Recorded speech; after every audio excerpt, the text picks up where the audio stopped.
So one of the big things was that the state of Indiana did extend the FAFSA deadline for about 2 weeks, which meant that they said, okay, even if you miss that April 15th deadline, based on a first come, first served basis, you might potentially be eligible for additional aid. And so again, they didn't guarantee any of those students additional aid, but they said, hey, still apply, there's a possibility.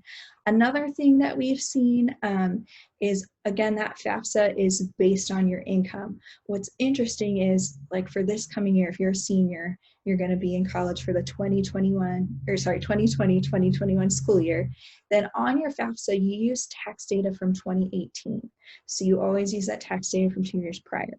And some people may say, hey, my financial information is very different right now than it was in 2018. And so my FAFSA might not accurately represent my income. So there is a process. It's called special circumstances. Some big things that fall into that are, potential like job loss or change in employment status, which we're seeing, increasing numbers of right now because of the coronavirus. A change in parent marital status is a special circumstance. A change in dependent care status, that's also special circumstance. Those are just a couple examples.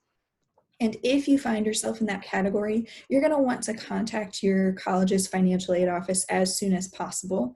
They use a process called professional judgment to determine if they're going to amend your financial aid package. Now, they are not required to do anything, but I guarantee they won't if they don't know what's going on. So that's something we're going to see a lot more of. We're already predicting probably a lot more of this year, is just kind of some unpredictability as far as that income goes. And so students are going to need to be relying on that financial aid office and just communicating even more clearly with them.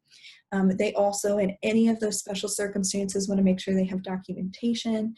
In the case of unemployment, that university may ask for documentation that the adult was unemployed for 8 to 10 weeks before they look at anything. So that's been a big thing financially. Additionally, we know colleges are, pushing deadlines back. So a lot of schools that had a solid deposit day where you were required to submit a tuition or a housing deposit, a lot of those have been pushed back just to give students a little bit more freedom with making those decisions, especially with so many unknowns coming up